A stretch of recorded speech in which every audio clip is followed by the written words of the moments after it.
I come here as a poet, but I haven't written anything approaching a poem in over 8 months. I have always had what the poet Ariana Reynolds calls a longing for someone else to take control.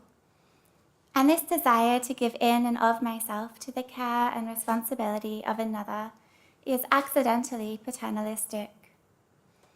It is also logocentric, placing the logos, the father, the word, and the ideal form ahead of all else in the world.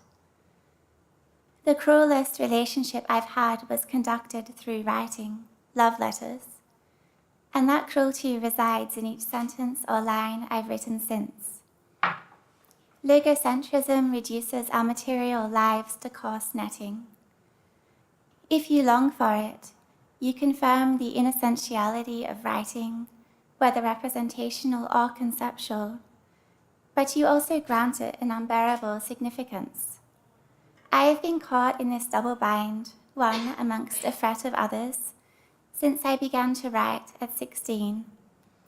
I long for the looking after of stories and poems and framed works of art. I would like everything I do to be something a character in a novel might do, or closer.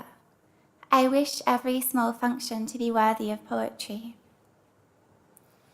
I came to know this in a small kitchen behind an antique shop in a West Victorian gold rush town some years ago. The kitchen was beautiful with things.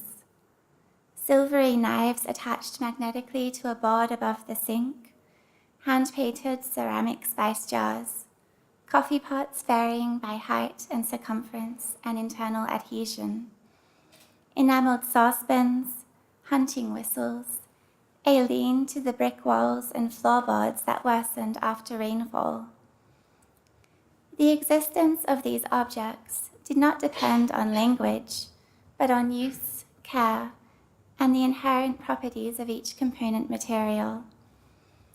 And any immaterial meaning they held was bound to their survival, and any history dependent on their repulsion to customers, who, I recall, crossed the barrier between the kitchen and shop as if it did not exist at all.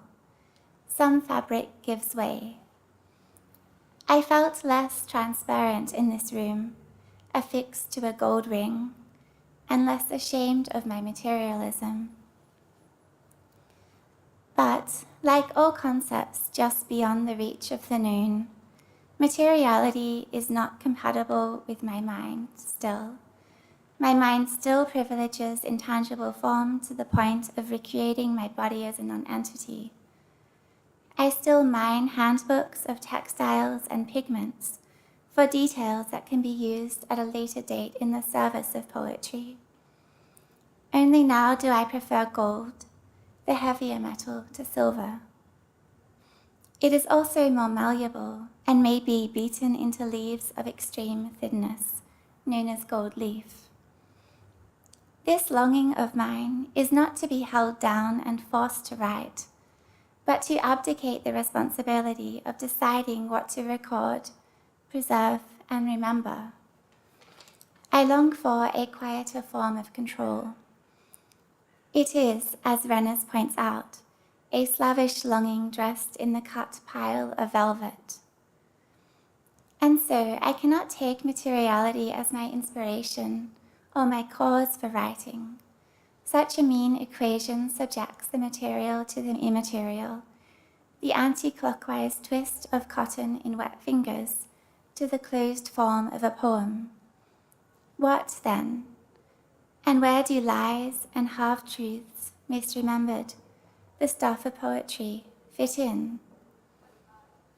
I began this speech wanting to tell you about the gold leaf that once covered the interior of the dome in the State Library of Victoria, how it first became brittle, then friable, then refused to stick to the concrete substrate, how it flaked down slowly in pieces so small that even a fossicker would not notice them, how the dust of a library, which is one myth, might be human skin mixed with the thinnest streaks of gold.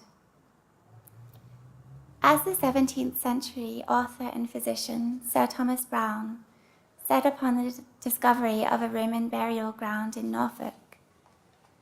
But who were the proprietors of these bones, or what bodies these ashes make up, were a question above antiquarism.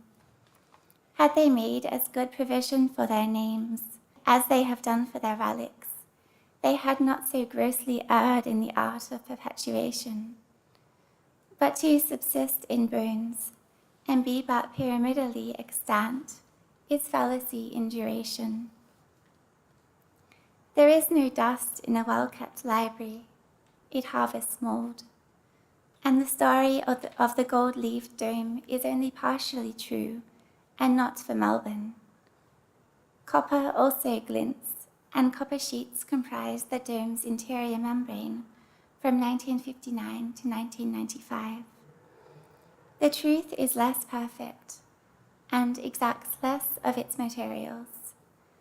A poet is not an alchemist, and the double bind is preferable to the binary. Thank you.